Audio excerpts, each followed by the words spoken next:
Some of the information is based upon research derived from the information that I saw. For instance, in the documents that I saw, it was stated that President Eisenhower had commissioned a group called the Jason Scholars, which was stated to have been a secret society of scholars, to research the deception, lies, facts, truth, and get at the root and the real truth of the alien question. It also stated that there was a group of 12 men formed by NSC Memo 5410, and that the study group was formed by NSC Memo 5411, and that there was another NSC memo issued to cover the actions of these men and explain the reasons why such prominent men were meeting on a regular basis, and that NSC memo was 5412/1 and 5412/2. 5412/1 was implemented in March of 1955, 5412/2 in November of 1955. Anyone who knows how correspondence, executive orders, and executive memos are written knows that you do not write a memo 5412 in March and then in November tack a second part onto it. The memo was originally really written in 1954. I'm going to go through the whole history. I'm going to have to leave a few things out simply because it's going to be impossible to cover everything in the hour and a half that I have. Before I begin, I would like to read two quotes to you. The first is attributed to Mr. Alistair Cook, who said, quote, "I'll be astounded if this planet is still going 50 years from now. I don't think we will reach 2000. It would be miraculous," unquote. Winston Churchill said, and I quote, "We seem to be moving, drifting, steadily against our will, against the will of every race and every people and every class, towards some hideous catastrophe. Everyone wishes to stop it, but they do not know how." What do you think he was referring to? Ronald Reagan stated on October 18, 1983, in a meeting with Thomas Dine, who is the executive director of the American Israel Public Affairs Committee. And I quote Ronald Reagan, "You know, I turn back to your ancient prophets in the Old Testament and the signs foretelling Armageddon. And I find myself wondering if we're the generation that is going to see that come about. I don't know if you've noted any of those prophecies lately, but believe me, they certainly describe the times we're going through." Now, ladies and gentlemen, during this talk that I'm going to give you, I'm going to explain to you the history of this phenomenon, who the secret government really is, and I will name them by name, beginning group, the study group. I will tell you who they are today. I'm going to tell you what this is all about. I'm going to tell you who's selling drugs to your children, and I'm going to tell you why the United States government is afraid for you to find out what the truth is regarding UFOs.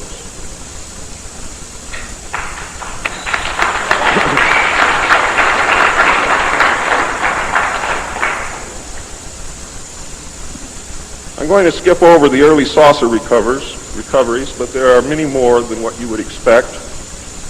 The early saucers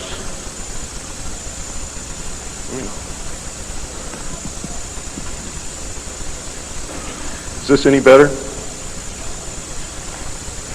There were many more saucer crashes and downed craft than what you have realized. There were many more alien bodies recovered, and there were more live aliens recovered than what you are aware of.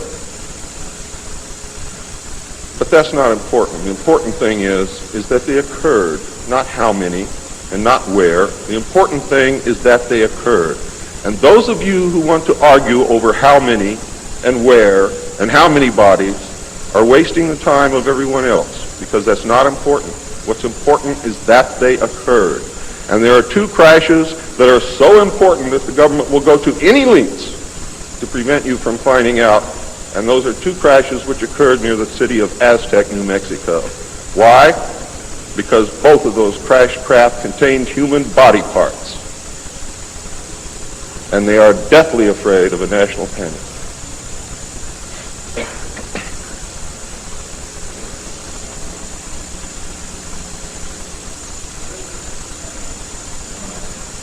Because of this, there was a very, very tight security blanket screwed down tight over all of the alien question.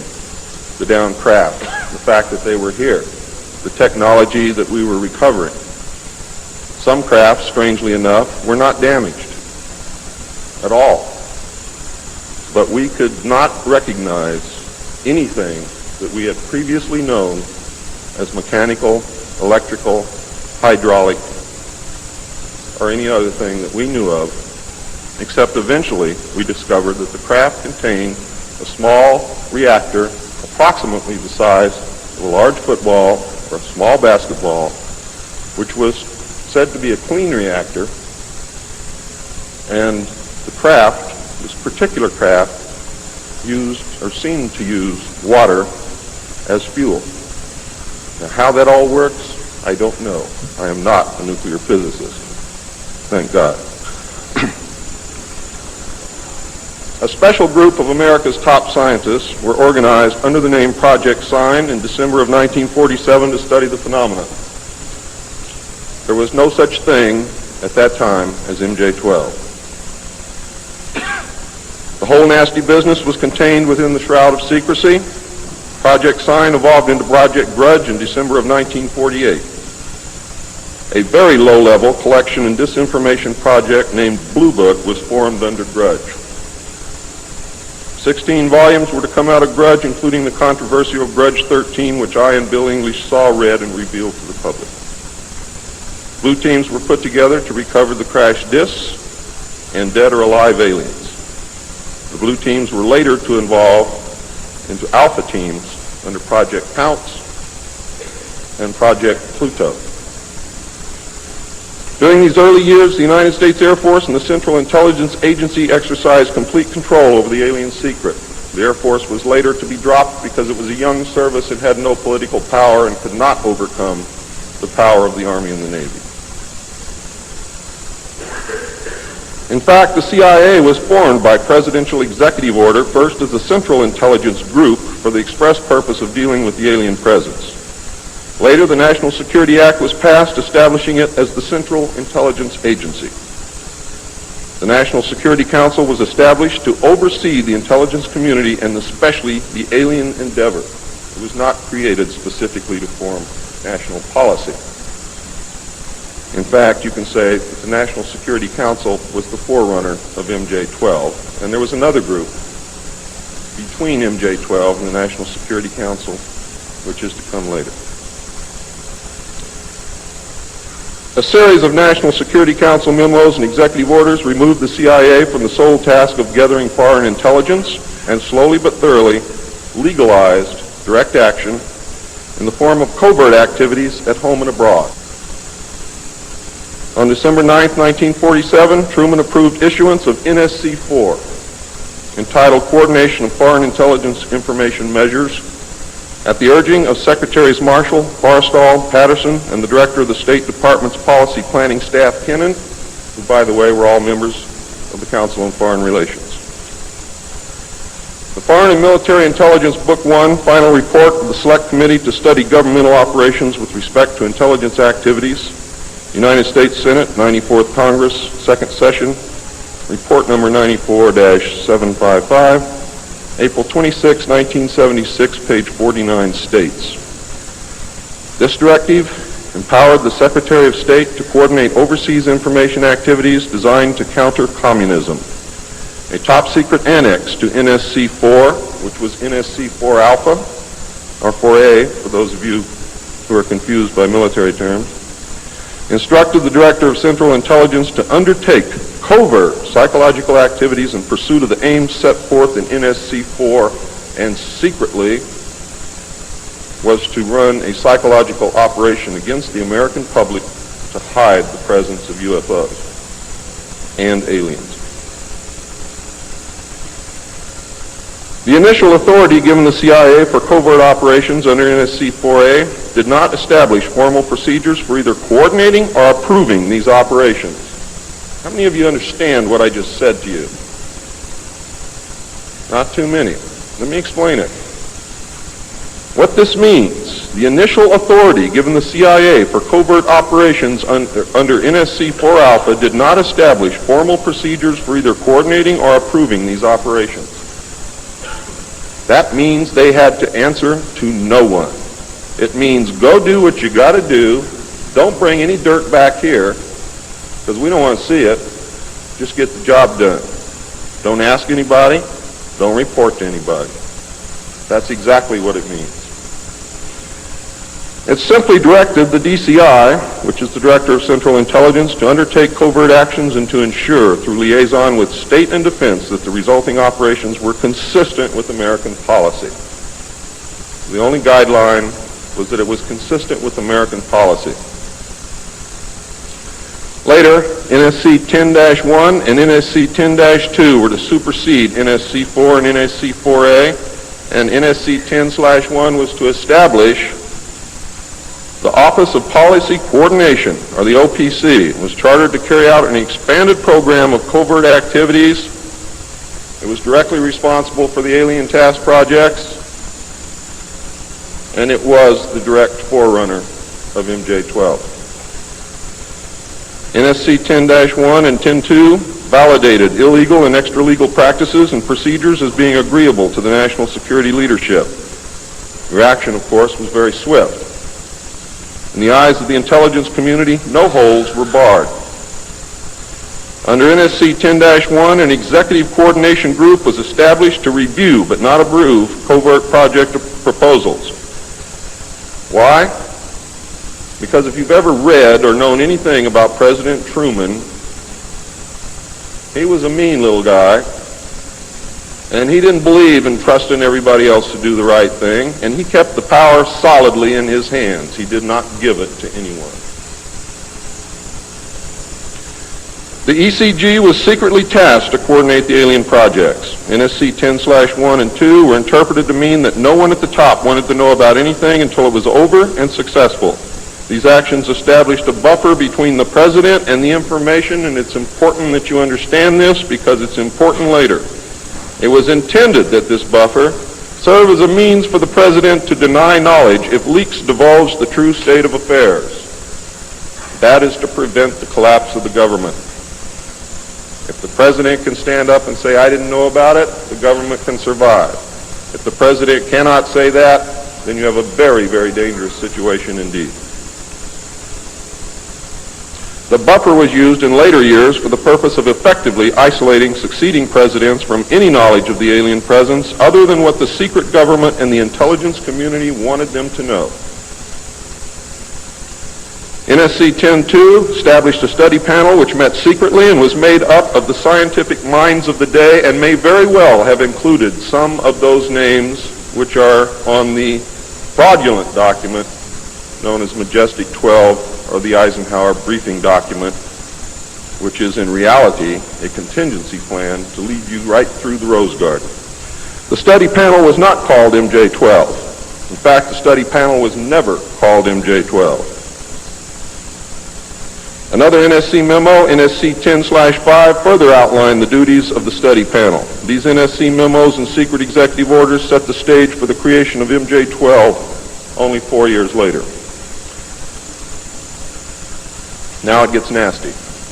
Secretary of Defense James Forrestal began to object to the secrecy. He was a very idealistic and religious man who believed that the public should be told.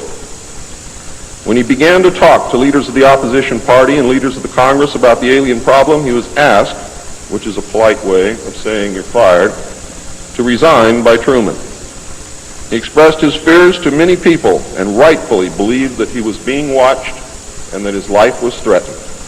This was interpreted by those who were ignorant of the facts as paranoia, because most people had no knowledge of what was really going on. Forrestal later was said to have suffered a mental breakdown and was admitted, they say, actually, he was committed to Bethesda Naval Hospital against his will. In fact, it was feared that Forrestal would begin to talk again, and he had to be isolated, discredited, and shut up. Sometime in the early morning of May 22nd, 1949, agents of the CIA tied a sheet around his neck, fastened the other end to a fixture in his room, and threw James Forrestal out the window. The sheet tore, and he plummeted to his death, and he became one of the first victims of the cover-up. The live alien that had been taken from the 1949 Roswell crash was called EB. It was short for extraterrestrial biological entity, and all aliens are not called EB. EB had a tendency to lie, and for over a year would give only the desired answers to questions asked. Those questions which would have resulted in an undesirable answer went unanswered.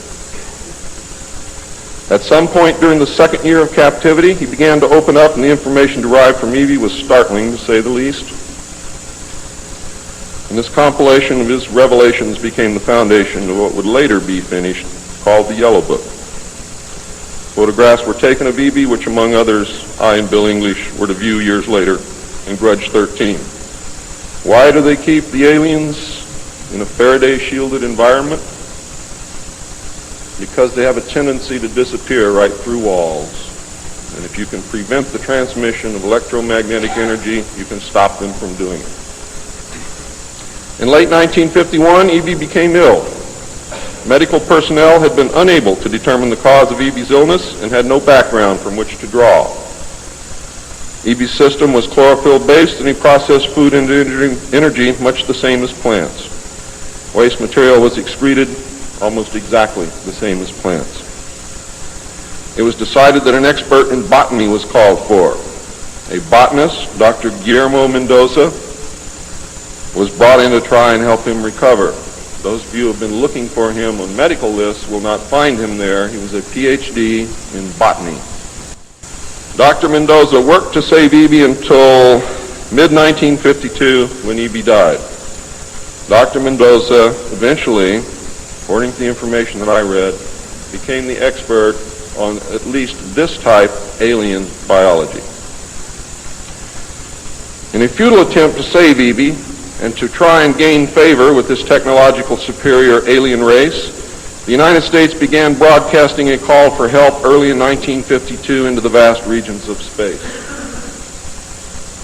If you know they're better than you, and if you know they can lick you, you better try and be friends with them, and that's what this effort was all about.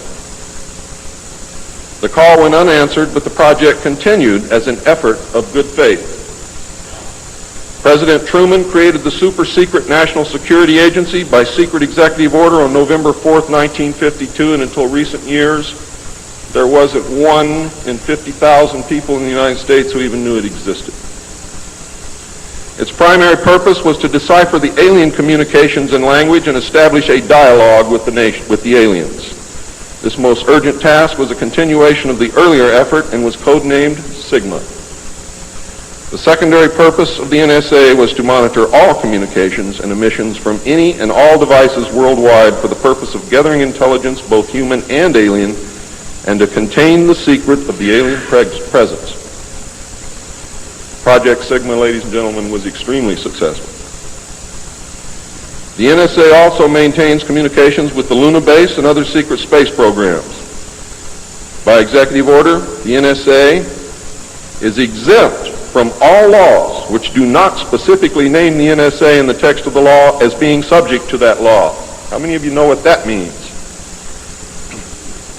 That means we have a completely lawless organization running around the country doing whatever they want to do, answering to no one, and under no law which does not name the National Security Agency in the text of that law as specifically being subject to that law by executive order of the President of the United States.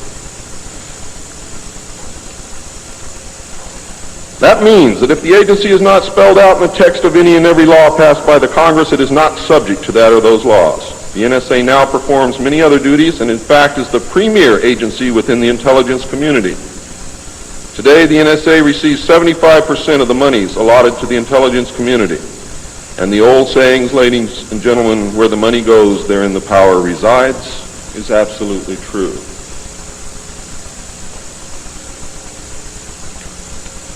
The DCI today is mainly a figurehead. He is in charge of the CIA. The CIA does have many functions which are useful to this country and some which are deadly to us. The DCI, of course, is in charge of that agency. But he is not, as everyone thinks, the head of the intelligence community. That position really and truthfully lies with the director of the National Security Agency. The primary task of the NSA is still alien communications, but now includes other alien projects as well. President Truman had been keeping our allies, including the Soviet Union, informed of the developing alien problem since the Roswell recovery.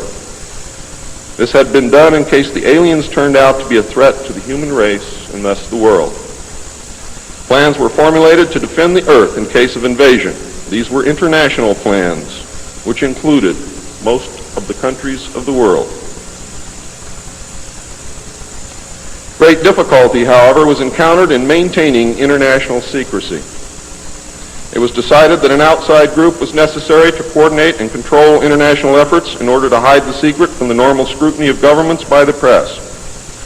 The result was the formation of a secret society which became known as the Bilderbergers. The headquarters of this group is in Geneva, Switzerland. The Bilderbergers evolved into a secret world government that now controls everything. The United Nations was then, and is now, an international joke.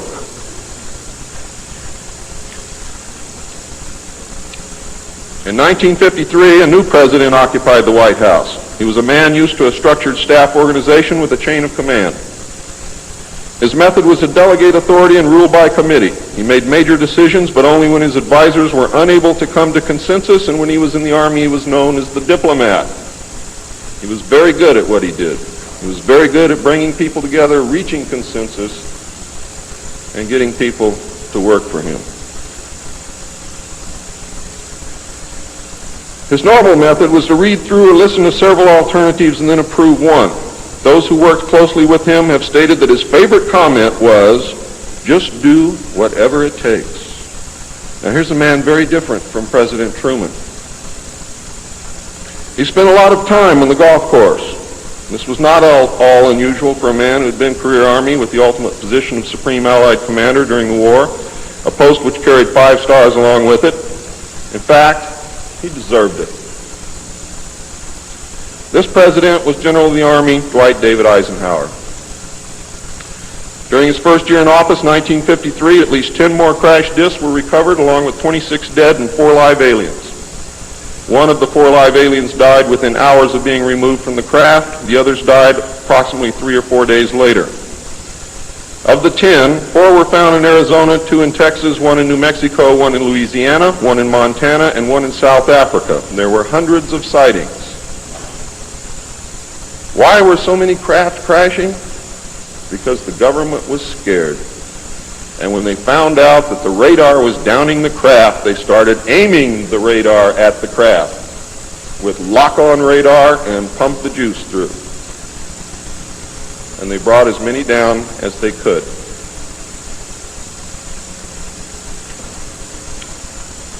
Eisenhower knew that he had to wrestle and beat the alien problem. He knew that he could not do it by revealing the secret to the Congress, because, in fact, isn't that the same as telling the public? Early in 1953, the new president turned to his friend and fellow member of the Council on Foreign Relations, Nelson Rockefeller, for help with the alien problem. Eisenhower and Rockefeller began planning the secret structure of alien task supervision, which was to become a reality within 1 year. The idea for MJ-12 was thus born. It was Nelson's uncle Winthrop Aldrich who had been crucial in convincing Eisenhower to even run for president. The whole Rockefeller family, and with them the Rockefeller Empire, had solidly backed Eisenhower. Asking Rockefeller for help with the alien problem was to be the biggest mistake Eisenhower ever made for the future of the United States and most probably all of humanity, as you will soon see.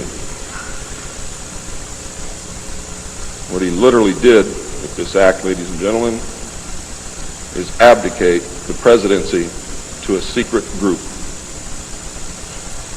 Within 1 week of Eisenhower's election, he had appointed Nelson Rockefeller chairman of a presidential advisory committee on government organization.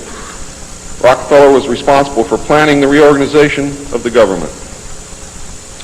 New Deal programs went into one single cabinet position called the Department of Health, Education, and Welfare. When the Congress approved the new cabinet position in April of 1953, Nelson was named to the post of Undersecretary to UFO CULT hobby.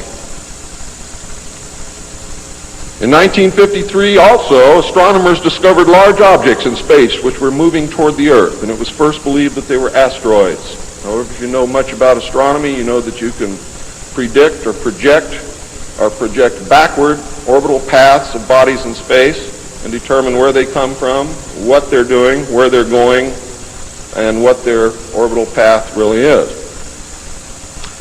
Well, this failed to pan out, and the evidence proved that the objects could only be spaceships intelligently guided. Project Sigma intercepted alien communications, and when the objects reached the Earth, they took up a very high orbit around the equator. There were several huge ships, and their actual intent was unknown. Project Sigma and a new Project Plato, through radio communications using the computer binary language, which the aliens understand very well, they're very mathematical minded, was able to arrange a landing that eventually resulted in face-to-face contact with alien beings from another planet. Project Plato was tasked with establishing diplomatic relations with this race of space aliens. But in the meantime, something else happened. In the meantime, a race of human-looking aliens contacted the United States government. Where this happened, I do not know. I wish that I did. This alien group warned us against the aliens that were orbiting the equator and offered to help us with our spiritual development. They demanded that we dismantle and destroy our nuclear weapons as the major condition. They refused to exchange technology, citing that we were spiritually unable to handle the technology which we then possessed, and has not that been true throughout our history? They believed that we would use any new technology to destroy each other, as we always have.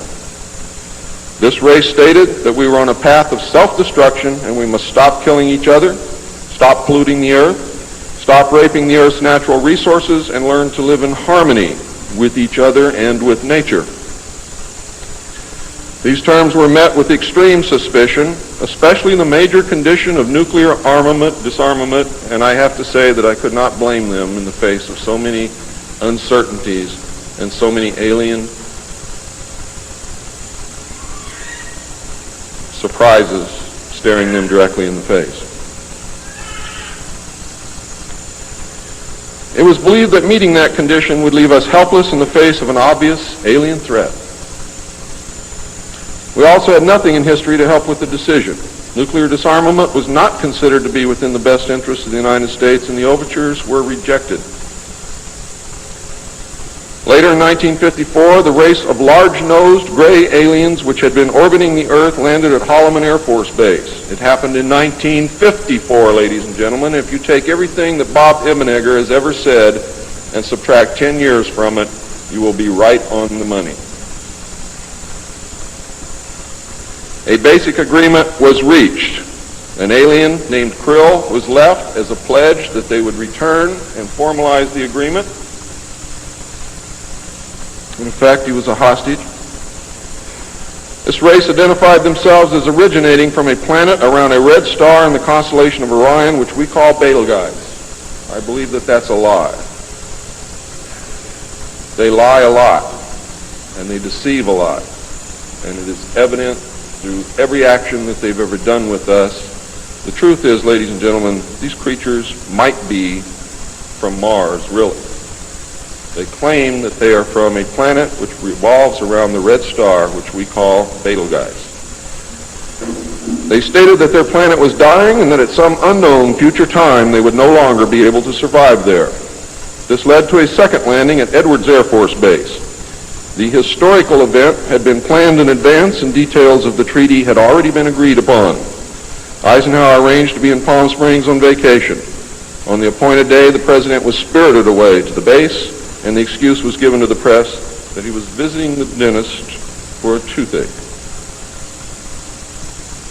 President Eisenhower met with the aliens, and a formal treaty between the alien nation and the United States of America was signed. We then received our first alien ambassador from outer space.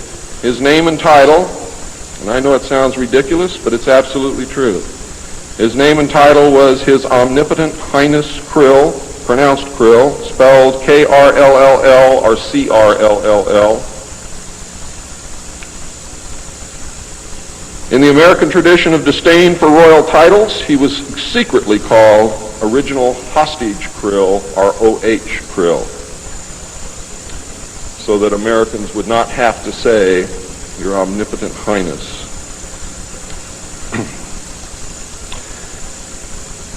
You should know that the alien flag is known as the trilateral insignia. It looks like a TP with two circles on either side of the V and one pole running straight down the middle.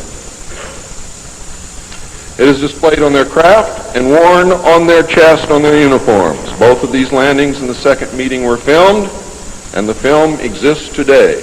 Where it exists, I do not know, but I do know that it exists. The treaty stated, the aliens would not interfere in our affairs, and we would not interfere in theirs. We were particularly interested that they do not interfere with anything that would affect our future, which has been violated. We would keep their presence on Earth a secret. They would furnish us with advanced technology and would help us in our technological development. They would not make any treaty with any other Earth nation.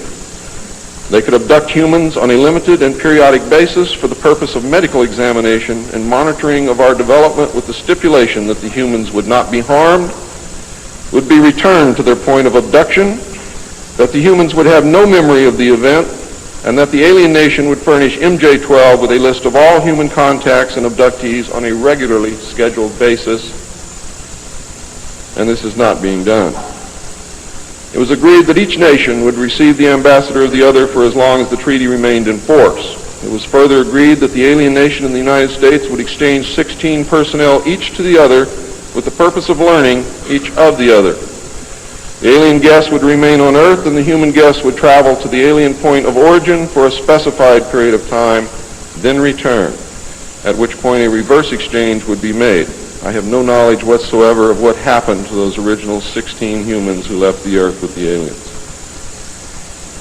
It was also agreed that bases would be constructed underground for the use of the alien nation, and that 2 bases would be constructed for the joint use of the alien nation and the United States government. The base at Dulce is one, the base at S4 in the area known as Area 51 or Dreamland is the second. Exchange of technology would take place in the jointly occupied bases. These alien bases would be constructed under Indian reservations in the 4 corners of Utah, Colorado, New Mexico, and Arizona, and one would be constructed in Nevada in the area known as S4, located approximately 7 miles south of the western border of Area 51, otherwise known as Dreamland. All alien areas are under complete control of the Naval Department, and all personnel who work in these complexes receive their checks from the Navy. Construction of the bases began immediately, but progress was slow until large amounts of money were made available in 1957, and in the meantime work continued on the Yellow Book with the information derived from the guests.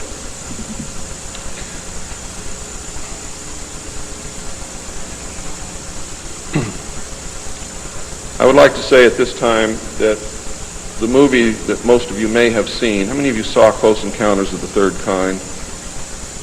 That movie was absolutely true. Those events did take place. Not exactly as you saw them, not in the place where you saw them take place, but there was a landing, there was an agreement, there was conversation, there was an exchange of personnel made. I would like to say now also that J. Allen Hynek was the technical director on that movie, and he was also the co-author of Grudge 13, which I read between the years 1970 and 1973, along with another man named Lieutenant Colonel Friend. Project Red Light was formed, and experimentation and test flying alien craft was begun in earnest. As I told you earlier, many of the craft we recovered were intact, appeared to have no damage whatsoever.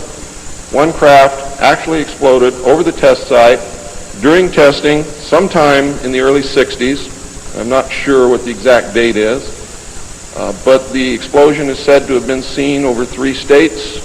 Project Red Light, according to the information that I have, was postponed at that time because they had no idea what had happened or why the craft had exploded, but they lost the pilots, and the project went on hold. A super top-secret facility was built at Groom Lake in Nevada in the midst of the weapons test range. It was codenamed Dreamland. Until this area was built, testing was done at the Tonopah test range, and that's why some of you have conflicting information. The installation was placed under the Department of the Navy, and clearance of all personnel required a Q clearance as well as executive, which means presidential or majestic approval.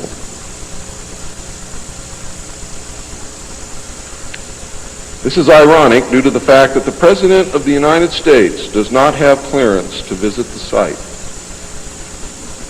How many of you did not know that? The President of the United States cannot enter Area 51. There are very many other areas which he cannot enter also. The alien base and exchange of technology actually took place in an area known as S4. Area S4 was codenamed the Dark Side of the Moon. The Army was tasked to form a super-secret organization to furnish security for all alien task projects. This organization became the National Reconnaissance Organization based at Fort Carson, Colorado. The specific teams trained to secure the projects were called Delta. A second project, codenamed Snowbird, was promulgated to explain away any sightings of the red light craft as being Air Force experiments. The Snowbird craft were manufactured using conventional technology and were flown for the press on several occasions, and those of you who are my age or older will remember, as children or young adults, going to the movie and seeing in the movie-tone newsreel the Apro car and other strange-looking saucer craft that were developed by the United States and the Canadian Armed Forces as a part of Project Snowbird. Project Snowbird was also used to debunk legitimate public sightings of alien craft, also called UFOs. Project Snowbird was very successful, and reports from the public declined steadily until recent years. But not just due to Project Snowbird. There was an intense ridicule, denial, and debunking campaign going on since the beginning. People stopped reporting what they saw. A multi-million-dollar secret fund was organized and kept by the military office of the White House. This fund was used to build over 75 deep underground facilities. Presidents who asked were told the fund was used to build deep underground shelters for the president in case of war. Only a few were built for the president. Millions of dollars were funneled through this office to MJ-12 and then out to the contractors, and was used to build top-secret alien bases as well as top-secret dumb or deep underground military bases. I think dumb is very appropriate. And the facilities promulgated by Alternative 2 throughout the nation. President Johnson used this fund to build a movie theater and pave the road on his ranch, and I believe he also used it to fix his shower. He had no idea of its true purpose, but he felt that because it was military money, it was his money. The secret White House Underground Construction Fund was set up in 1957 by President Eisenhower. And you can forget Truman, because Eisenhower has done everything that's been done to us, not intentionally, not to hurt us, in the beginning to protect us.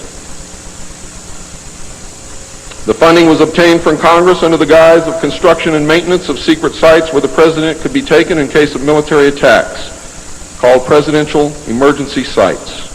The sites are literally holes in the ground deep enough to withstand a nuclear blast and are outfitted with state-of-the-art communications equipment. To date, there are more than 75 sites spread around the country that I can account for, which were built using money from this fund. The Atomic Energy Commission has built at least an additional 22 underground sites, again, that I can account for. The location and everything to do with these sites were and are considered and treated as top secret. The money was and is in control of the military office of the White House, and was and is laundered through a circuitous web that even the most knowledgeable spy or accountant cannot follow. As of 1980, only a few at the beginning and end of this web knew what the money was for. At the beginning were Representative George Mahan of Texas, the chairman of the House Appropriations Committee and of its Defense Subcommittee, and Representative Robert Sykes of Florida, chairman of the House Appropriations Military Construction Subcommittee. Today, it was rumored that House Speaker Jim Wright controlled the money in Congress and that a power struggle was underway to remove him. We all know what happened there, but I could not substantiate by any source the fact that he was in charge of the money. It is a rumor. At the end of the line were the President, MJ-12, the Director of the Military Office, and a commander at the Washington Navy Shipyard. The money was authorized by the Appropriations Committee, who allocated it to the Department of Defense as a top-secret item in the Army construction program. The Army, however, ladies and gentlemen, could not spend it, and, in fact, did not even know what it was for. Authorization to spend the money was in reality given to the Navy. You'll find out why the Navy has control of all this a little bit later. It will become clear to you. The money was channeled to the Chesapeake Division of the Navy Engineers, who did not know what it was for either. Not even the commanding officer, who was an admiral, knew what the fund was to be used for. Only one man, a Navy commander, who was assigned to the Chesapeake Division, but in reality was responsible only to the military office of the White House, knew of the actual purpose, amount, and ultimate destination of the top-secret fund. The total secrecy surrounding the fund that meant that almost every trace of it could be made to disappear by the very few people who controlled it. There has never been, and most probably never will, be an audit of this secret money. Large amounts of this money were transferred from the top secret fund to a location at Palm Beach, Florida that belongs to the Coast Guard called Peanut Island. The island is adjacent to property which was owned by Joseph Kennedy. The money was said to have been used for landscaping and general beautification. The money did not begin to be transferred to Peanut Island until shortly after Kennedy's assassination. Some time ago, a TV news special in the Kennedy assassination told of a Coast Guard officer transferring money in a briefcase to a Kennedy employee across this property line. It was on television. Could this have been a secret payment to the Kennedy family for the loss of their son, John F. Kennedy? I think it was, but I can't prove it. The payments continued through the year 1967 and then stopped. The total amount transferred is unknown and the actual use of the money is unknown. Meanwhile, back at the ranch, Nelson Rockefeller changed positions again. He had been in sort of a holding position until the time was ripe, and now the time was ripe. This time he was to take C.D. Jackson's old position, which had been called the Special Assistant for Psychological Strategy. With Nelson's appointment, the name was changed to the Special Assistant for Cold War Strategy. This position would evolve over the years into the same position Henry Kissinger was ultimately to hold under President Nixon. Officially, he was to give advice and assistance in the development of increased understanding and cooperation among all peoples. Sounds very nice and innocent, doesn't it? The official description, of course, was a smokescreen. For secretly, he was the presidential coordinator for the intelligence community. In his new post, Rockefeller reported directly and only to the president. He attended meetings of the Cabinet, the Council on Foreign Economic Policy, and the National Security Council, which was the highest policy-making body in the government. Nelson Rockefeller was also given a second important job as the head of the secret unit called the Planning Coordination Group, which was formed under NSC 5412/1 in March of 1955. However, the memo was written in 1954 at the same time that NSC 5410 and NSC 5411 were written. It was not used until it was needed. The group consisted of different ad hoc members depending upon the subject on the agenda. The basic members were Rockefeller, a representative of the Department of Defense, a representative of the Department of State, and the Director of Central Intelligence. It was soon called the 5412 Committee or the Special Group. NSC 5412/1 established the rule for the first time by secret executive memorandum. NSC 5410, Eisenhower had preceded NSC 5412/1 in 1954 to establish a permanent committee, not ad hoc, to be known as Majority 12, MJ12,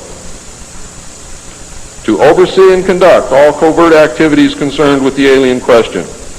NSC 5412/1 was created to explain the purpose of these meetings when Congress and the press became curious as to why such important and prominent men were meeting on a regular basis. Majority 12 was made up of Nelson Rockefeller, the Director of Central Intelligence Allen Welsh Dulles, the Secretary of State John Foster Dulles, the Secretary of Defense Charles E. Wilson, the Chairman of the Joint Chiefs of Staff Admiral Arthur W. Radford, and that's why the Navy got everything, because the first Chairman of the Joint Chiefs of Staff who served on MJ-12 was Navy. If it had been an Army general, the Army would have had it. The Director of the Federal Bureau of Investigation, J. Edgar Hoover, and that should answer a lot of questions for you, and 6 men from the Executive Committee of the Council on Foreign Relations known as the Wise Men. These men were all members of a secret society of scholars that called themselves the Jason Society. The Jason Scholars, who recruited their members from the Skull and Bones and the Scroll and Key societies of Harvard and Yale. And that was stated verbatim in Operation Majority. The Wise Men were key members of the Council on Foreign Relations. There were 12 members, including the first 6 from government positions, thus Majority 12. This group was made up over the years of the top officers and directors of the Council on Foreign Relations and later the Trilateral Commission. Gordon Dean, George Bush, and Zbigniew Brzezinski were among them. The most important, however, and influential of the Wise Men who served on MJ-12 were John McCloy, Robert Lovett, Averill Harriman, Charles Bolin, George Kennan, and Dean Acheson. Their policies were to last well into the decade of the 70s, and it is significant that President Eisenhower, as well as the first 6 MJ-12 members from the government, were also members of the Council on Foreign Relations. Thorough researchers will soon discover that not all of the Wise Men attended Harvard or Yale, and not all of them were chosen for Skull and Bones or Scroll and Key membership during their college years. You will be able to quickly clear up this mystery by obtaining the book The Wise Men by Walter Isaacson and Evan Thomas, Simon & Schuster, New York. And under illustration number 9 in the center of the book, you will find the caption, "Lovett with the Yale unit, above far right and on the beach. His initiation into Skull and Bones came at an airbase near Dunkirk."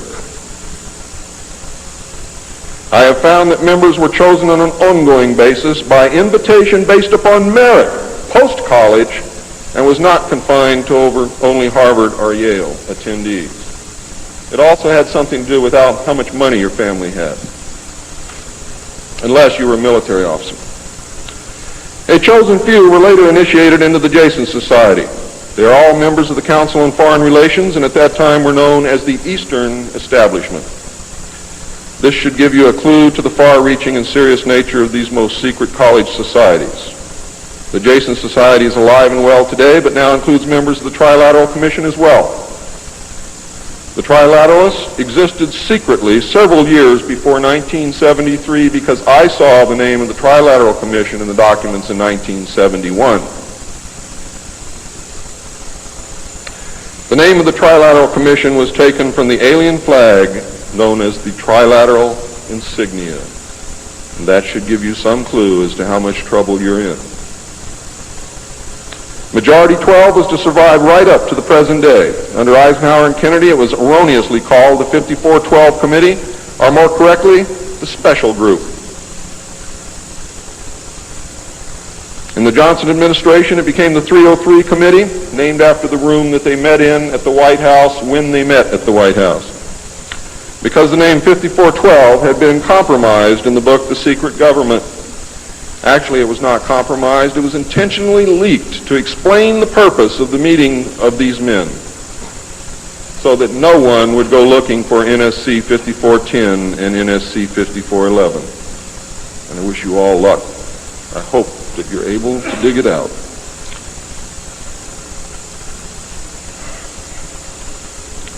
Actually, NSC 5412/1 was leaked to the author to hide the existence of NSC 5410. Under Nixon, Ford, and Carter, it was called the 40 Committee, and under Reagan, it became the PI 40 Committee. But over all those years, only the name changed. The positions remained the same. By 1955, it became obvious that the aliens had deceived Eisenhower and had broken the treaty.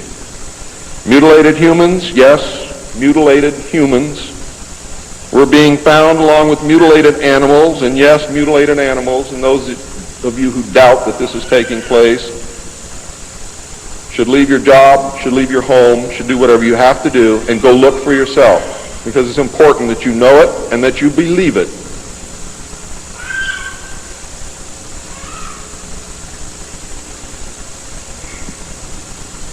These things were being found all across the United States. It was suspected that the aliens were not submitting a complete list of human contacts and abductees to MJ-12, and it was suspected that not all abductees had been returned, and this has been verified. The Soviet Union was suspected of interacting with them, and this proved also to be true. It was learned that the aliens had been and were then manipulating masses of people through secret societies, witchcraft, magic, the occult, and religion. After several Air Force combat air engagements with alien craft, it also became apparent that our weapons were no match against theirs. In November of 1955, NSC 5412/2 was issued, establishing a study committee to explore all factors which are involved in the making and implementing of foreign policy in the nuclear age. This, again, was only a blanket of snow that covered the real subject of study, which was the alien question. For, in fact, 5412/2 had, as I told you earlier, been written in 1954, when NSC 5410 and 5411 was written, and 5411 by secret executive memorandum in 1954. The study group was commissioned to examine all the facts, evidence, lies, and deception and discover the truth of the alien question.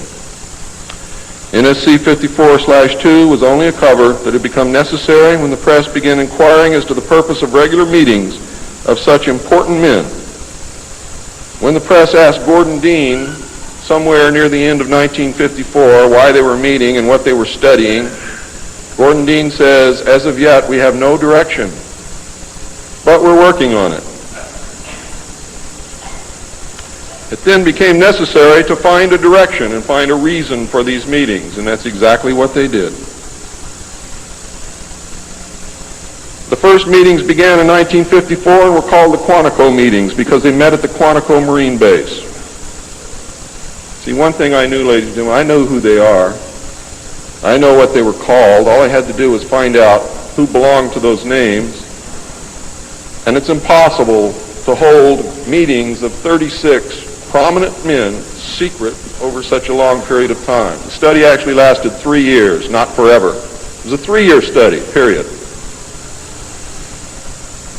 A study group was made up of 35 members of the Council on Foreign Relations secret scholars known as the Jason Society or the Jason Scholars. Dr. Edward Teller was invited to participate. Dr. Zbigniew Brzezinski was the study director for the first 18 months. Dr. Henry Kissinger was chosen as the group study director for the second 18 months, beginning in November of 1955. Nelson Rockefeller was a frequent visitor during the study.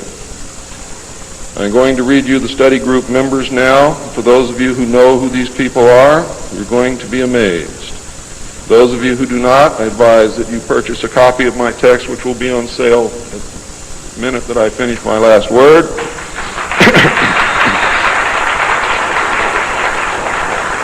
And research everything that I'm telling you, and your own research will tell you that I am telling you the truth, and I don't have to do that. You see, I'm a witness. I'm not a ufologist, and I'm not by profession a researcher. I'm doing this because I want the Constitution put back where it belongs.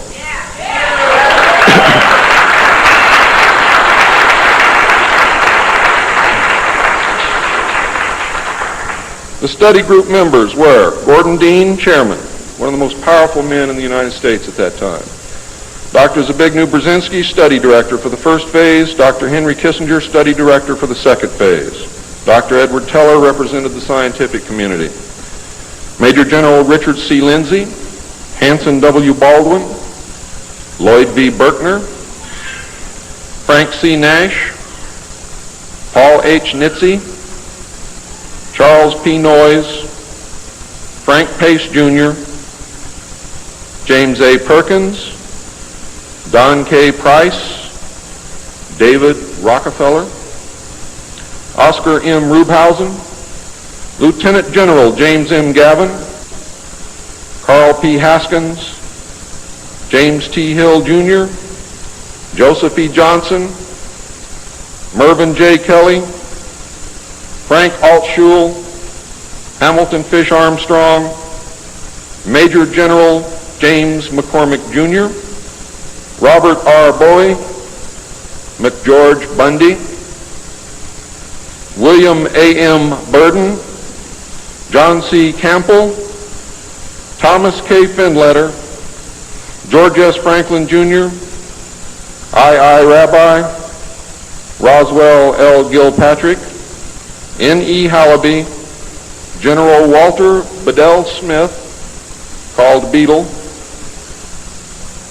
Henry DeWolf Smythe, Shields Warren, Carol L. Wilson, and Arnold Wolfers. Now, these aren't bad guys. They were a study group. And the first MJ-12 was not made up of bad guys. They were made up of concerned Americans. What happened later became bad. The yanking of power away from the president, the formation of a secret government, the sale of drugs to the American people, etc., etc., etc. And I'm going to cover most of those things before I'm finished. It's about time. The second phase meetings were also held at the Marine base at Quantico, Virginia, and the group became known as Quantico 2. Nelson Rockefeller built a retreat somewhere in Maryland which could only be reached by air for MJ-12 and the study committee so that they could meet away from public scrutiny. He donated the land, he built the facilities. Say hello for me, Phil.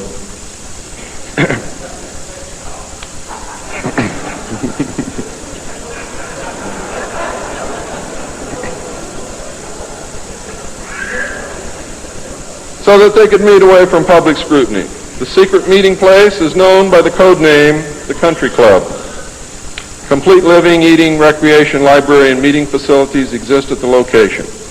The study group was publicly closed in the later months of 1956, and Henry Kissinger published what was officially termed the results in 1957 as Nuclear Weapons and Foreign Policy by Henry A. Kissinger, published for the Council on Foreign Relations by Harper & Brothers, New York. In truth, the manuscript had already been 80% written while Kissinger was at Harvard. The study group continued veiled in secrecy. A clue to the seriousness Kissinger attached to the study can be found in statements by his wife and friends.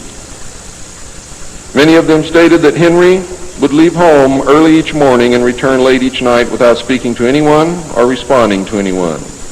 It seemed, in fact, as if he were in another world which held no room for anyone else. Now, when they say that he would not speak to anyone or respond to anyone, they meant it literally. I find these statements very revealing. The revelations of the alien presence and actions during the study must have been a great shock. I know I would have been shocked. Henry Kissinger was definitely out of character during the time surrounding these meetings, as he is normally described as being a gentleman, very charming, and most people who meet him like him very much. Henry Kissinger would never again be affected in this manner, no matter the seriousness of any subsequent event. On many occasions, he would work very late into the night after having already put in a full day. Coupled with his not speaking, this behavior eventually led to his divorce. A major finding of the alien study was that the public could not be told as it was believed that this would most certainly lead to economic collapse, collapse of the religious structure, and national panic, which would lead into anarchy.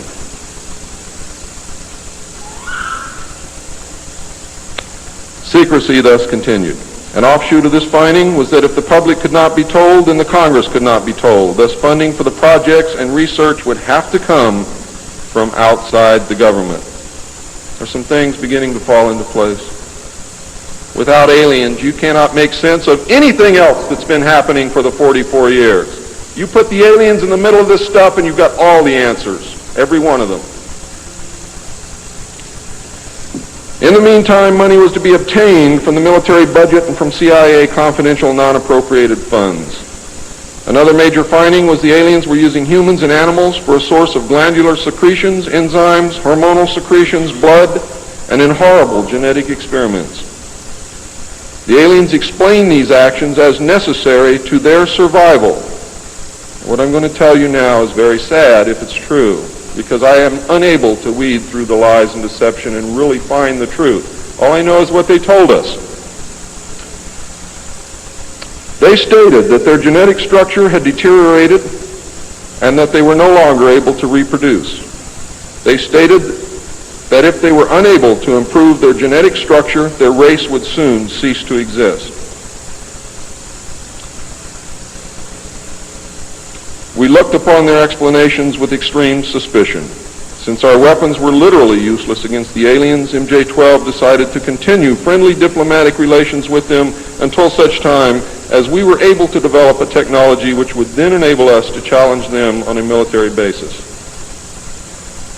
Overtures would have to be made to the Soviet Union and other nations to join forces for the survival of humanity. In the meantime, plans were developed to research and construct two weapon systems using conventional and nuclear technology, which would hopefully bring us to parity. The results of the research were projects Joshua and Excalibur. Joshua was a weapon captured from the Germans, which at that time was capable of shattering 4-inch thick armor plate at a range of 2 miles using low-frequency aimed sound waves. And it was believed that this weapon would be effective against the alien craft and beam weapons. Excalibur was a weapon carried by missiles not to exceed 30,000 feet above ground level, not to deviate from designated target more than 50 meters, that would penetrate 1,000 meters of tufa hard-packed soil such as that found in New Mexico, would carry a 1 megaton warhead, and was intended for use in destroying the aliens in their underground bases. Joshua was developed successfully but never used to my knowledge. Excalibur was not pushed until recent years, and now there is an unprecedented effort to develop this weapon. The people who are working on these weapons tell us that they have never been pushed so hard in their history working on any project than they are being pushed to develop Project Excalibur. Now, what I'm going to read you next may upset some of you, but it's absolutely true. The events at Fatima in the early part of the century were scrutinized. On suspicion that it was alien manipulation, an intelligence operation was put into motion to penetrate the secrecy surrounding the event. The United States utilized its Vatican moles that had been recruited and nurtured during World War II and soon obtained the entire Vatican study, which included the prophecy. And I don't care what you've ever read before, you have not read the true prophecy. This prophecy stated that if man did not turn from evil and place himself at the feet of Christ, the planet would self-destruct and the events described in the book of Revelations would indeed come to pass. It stated that a child would be born who would unite the world with a plan for world peace and a false religion beginning in 1992. By 1995, the people would discern that he was evil and was indeed the Antichrist. World War III would begin in the Middle East in 1995 with an invasion of Israel by a united Arab nation using conventional weapons, which would culminate in a nuclear holocaust in the year 1999. Between 1999 and 2003, most of the life on this planet would suffer horribly and die as a result. The return of Christ would occur in the year 2011. Is this true? I don't know. I know that it was decided by the United States government that this was indeed an alien event, and I believe that this is more deception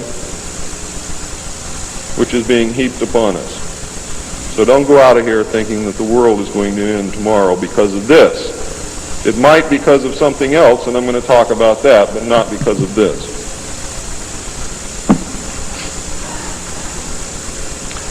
When the aliens were confronted with this finding, they confirmed that it was true. The aliens explained that they had created us through hybridization and had manipulated the human race through religion, Satanism, witchcraft, magic, the occult, secret societies, etc. They further explained that they were capable of time travel and the events would indeed come to pass. Later exploitation of alien technology by the United States and the Soviet Union utilizing time travel confirmed that indeed something bad was going to happen. The aliens showed a hologram which they claimed was the actual crucifixion of Christ, which the government filmed. We did not know whether to believe them or not. Were they using our genuine religions to manipulate us? Or were they indeed the source of our religions with which they had been manipulating us all along? Or was this the beginning scenario of the genuine end times and the return of Christ which had been predicted in the Bible? No one knew the answer. And I don't know the answer either. A symposium was held in 1957 which was attended by some of the great scientific minds then living. It was held in Huntsville, Alabama. They reached the conclusion that by or shortly after the year 2000, the planet would self-destruct due to increased population and man's exploitation of the environment without any help from God or the aliens. By secret executive order of President Eisenhower, the Jason scholars were ordered to study this scenario and make recommendations from their findings. This was done. The Jason Society confirmed the finding of the scientists and made 3 recommendations called Alternatives 1, 2, and 3. Alternative 1 was to use nuclear devices to blast holes in the stratosphere from which the heat and pollution could escape into space. I'll buy heat, but I'll never buy pollution. Change the human cultures from that of exploitation into cultures of environmental protection. Of the 3, this was decided to be the least likely to succeed due to the inherent nature of man and the additional damage the nuclear explosions would themselves create. Alternative 2 was to build a vast network of underground cities and tunnels in which a select representation of all cultures and occupations would survive and carry on the human race. The rest of humanity would be left to fend for themselves on the surface of the planet. Alternative 3 was to exploit the alien and conventional technology in order for a select few to leave the earth and establish colonies in outer space. I am not able to either confirm or deny the existence of batch consignments of human slaves which would be used for the manual labor in the effort as a part of the plan. The moon, codenamed Adam, would be the object of primary interest, followed by the planet Mars, codenamed Eve. As a delaying action, all 3 alternatives included birth control, sterilization, forced if necessary, and the introduction of deadly microbes to control or slow the growth of the Earth's population. AIDS is only one result of these plans. There are others. It was decided, since the population must be reduced and controlled, that it would be in the best interest of the human race to rid ourselves of the undesirable elements of our society. The joint U.S. and Soviet leadership dismissed Alternative 1 but ordered work to begin on Alternative 2 and 3 virtually at the same time. Those of you in the state of Washington who report hearing machinery underground are probably correct. In 1959, the RAND Corporation hosted a deep underground construction symposium. I have a copy of this symposium report, which I'm not supposed to have, but nevertheless I have it, approximately this thick. In the symposium report, machines are pictured and described which could bore a tunnel 45 feet in diameter at the rate of 5 feet per hour in 1959. Just think what they can do now. It also displays pictures of huge tunnels and underground vaults containing what appear to be complex facilities and possibly even cities.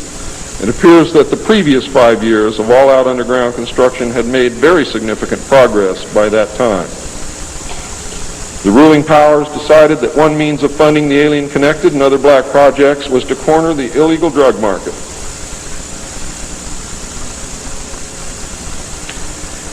a young, ambitious member of the Council on Foreign Relations was approached.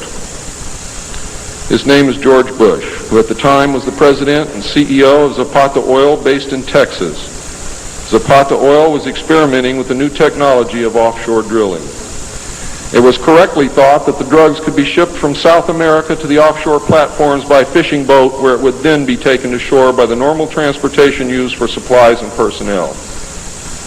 By this method, no customs or law enforcement agency would subject the cargo to search.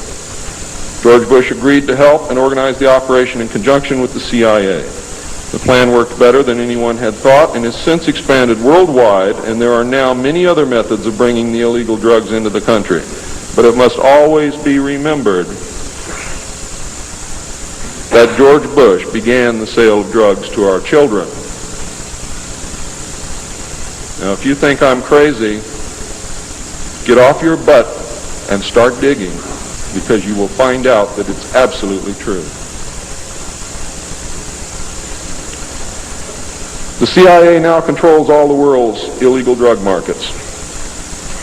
The official space program was boosted by President Kennedy in his inaugural address when he mandated that the United States put a man on the moon before the end of the decade. Although innocent in its conception, this mandate enabled those in charge to funnel vast amounts of money into black projects and conceal the real space program from the American people. A similar program in the Soviet Union served the same purpose. In fact, a joint alien United States and Soviet Union base already existed on the moon at the very moment Kennedy spoke the words. On May 22, 1962, a space probe landed on Mars and confirmed the existence of an environment which could support life. Not long afterward, the construction of a colony on the planet Mars began in earnest. Today, there is a colony which exists on the planet Mars. It is a United States-Russian alien facility.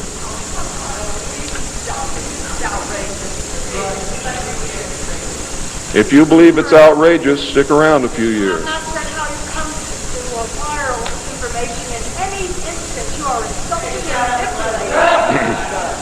I will not shut up. I want to hear what he's got to say. I'm sure you do. This is very disturbing information, and I don't expect anyone to believe it. I don't expect one of you to believe what I'm telling you. And I knew that when I came here. I'm not one of you. I'm not a ufologist. I'm not a researcher.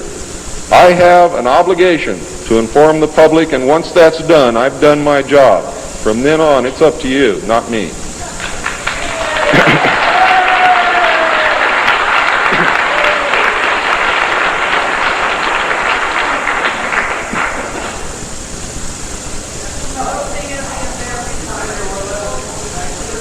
This colony exists on Mars, populated by specially select people from different cultures and occupations taken from all over the earth.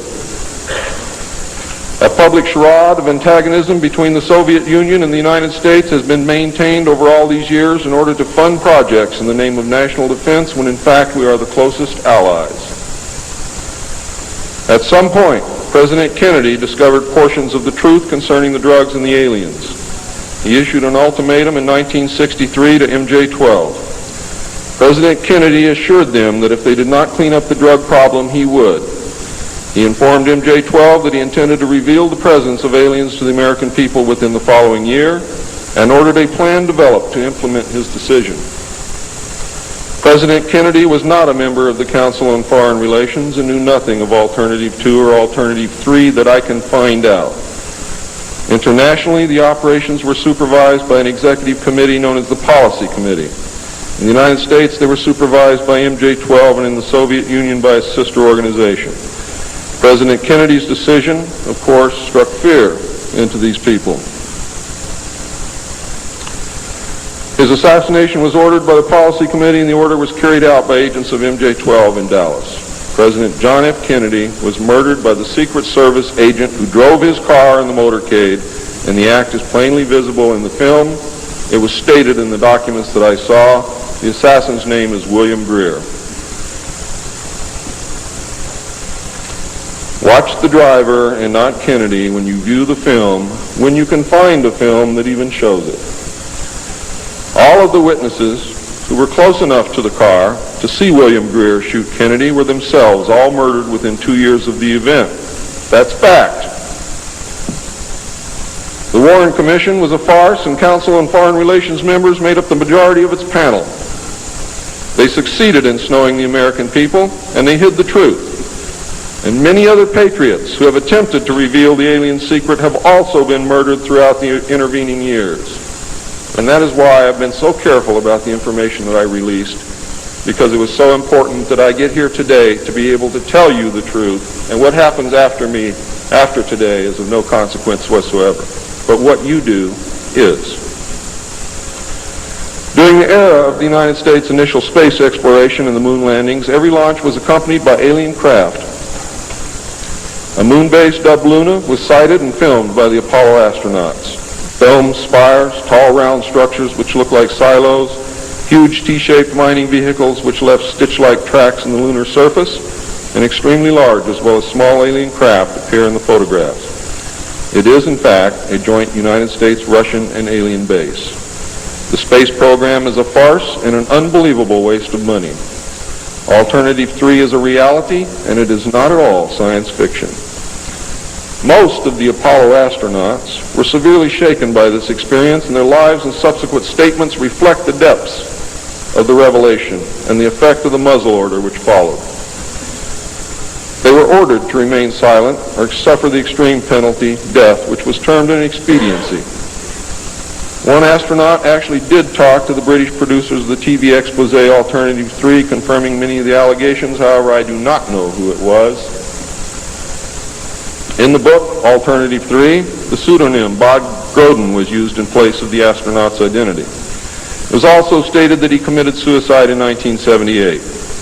This cannot be validated by any source, and I believe that several so-called facts in the book are really disinformation. However, I can assure you that Alternative 3 is real. I firmly believe that this disinformation is a result of pressure put upon the authors and is meant to nullify the effect upon the populace of the British TV expose entitled Alternative 3.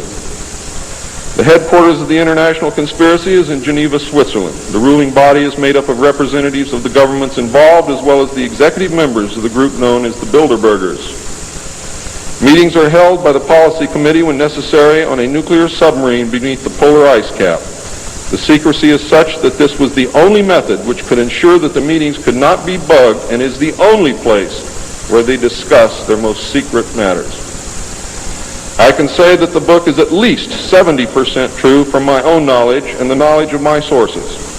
I believe that the disinformation was an attempt to compromise the British TV expose with information which could be proven false, just as the Eisenhower briefing document was released here in the United States under the contingency plan Majestic 12, and which can also be proven false. Since our interaction with the aliens began, we have come into possession of technology beyond our wildest dreams. A craft named Aurora exists at Area 51, which makes regular trips into space. It is a one-stage ship called a TAV, or Trans-Atmospheric Vehicle. And it can take off from the ground using a 7-mile runway, go into high orbit, return on its own power, and land on the same runway. We currently have and fly atomic-powered alien craft at Area S4 in Nevada. Our pilots have made interplanetary voyages in these craft and have been to the Moon, Mars, and other planets aboard these craft. There's a group of pilots at the base who wear a patch, which has a little alien peeking over the bottom. It has, I think, 3 or 4 letters at the top, and I forget what they are, but John Lear knows what they are. There is a picture of Saturn and a picture of Mars in the photograph, and in the background there are 7 stars which are strangely shaped just like the stars in the Pleiades group. What that means, I don't know. We have been lied to about the true nature of the moon, the planets Mars and Venus, and the real state of technology that we possess today at this very moment. There are areas in the moon where plant life grows and even changes color with the seasons. And this seasonal effect is because the moon does not, as claimed, always present the exact same side to the Earth or the sun. There is an area that wobbles in and out of darkness on a seasonal basis, and it is near this area that the plant life grows. The moon does have a few man-made lakes and ponds upon its surface, and clouds have been observed and filmed in its atmosphere. How many of you remember the period of time, several years, when almost every reported alien craft that was reported landed was on or near water and appeared to be pumping water into the craft? How many of you remember that? Quite a few. The water went to the moon, ladies and gentlemen, to change the moon. And it is working.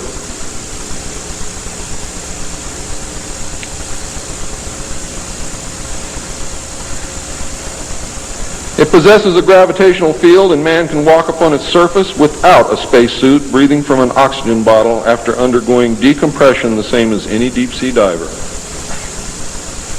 Ladies and gentlemen, if you can come from 1,200 feet underwater to the surface through decompression, you can go from the surface to 1 atmosphere of vacuum. See, vacuum does not cause a problem for the human body. It's the inert gas that's dissolved in your tissues and in your bones and in the fluids in your body that causes you the problem. If this is decompressed properly, you will have no problem. All you need is a very small amount of oxygen, a very small pressure to breathe. You will suffer no harm, except for one thing, that oxygen becomes toxic after breathing it over a long period of time.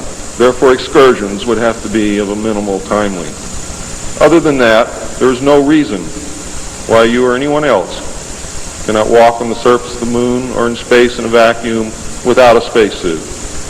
How do I know? I used to be one of the world's experts on deep sea mixed gas breathing mixtures for divers and on deep saturation diving. When I was the head of the department of the Mixed Gas Deep Saturation Diving Division of the College of Oceaneering. And I can tell you now, it's much easier to decompress to a vacuum and walk on the surface of the moon than it is to bring a man up from 600 feet. I have seen the photographs, and some of them were actually published in a book called We Discovered Alien Bases on the Moon by Fred Steckling. However, all the photographs are not there, but there are some very good ones. I would advise you to buy the book. I would advise you to look at the photographs. Get the NASA number and send for them. I doubt that you can still get them, but at one time you could. In 1969, a confrontation broke out between the human scientists and the aliens at the Dulce Underground Lab. The aliens took many of our scientists hostage. Delta forces were sent in to free them, but were no match against the alien weapons. 66 of our people were killed during this action. As a result, we withdrew from all joint projects for at least 2 years. A reconciliation eventually took place, and once again we began to interact. As far as I know, today we are interacting with the aliens. Now,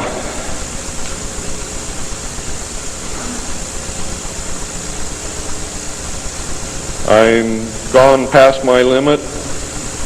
I'm not going to infringe upon the other speakers. The text of my speech will be on sale outside.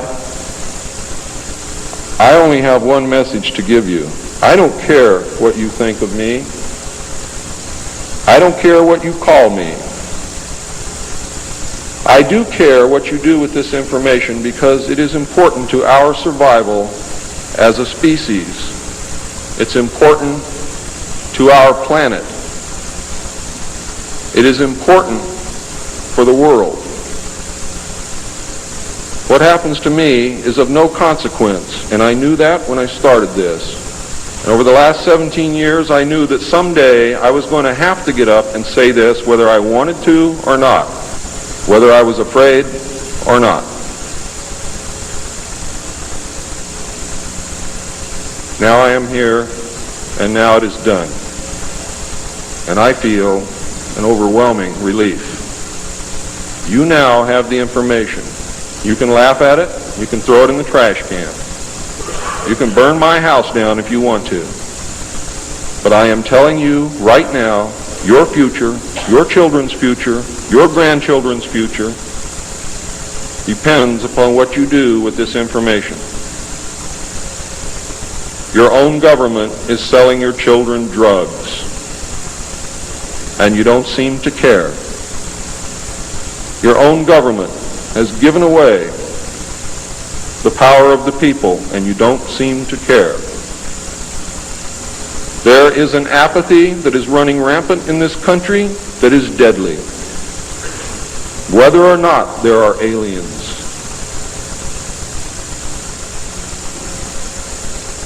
We are truly now, at this moment, a nation of sheep. And ladies and gentlemen, I assure you that sheep are always led to the slaughter. But it does not have to be that way. There is tremendous power in knowledge. There is also tremendous power in secrecy. Take away that secrecy, you make sure that you're informed, and you can change things and stop fighting with each other. Thank you.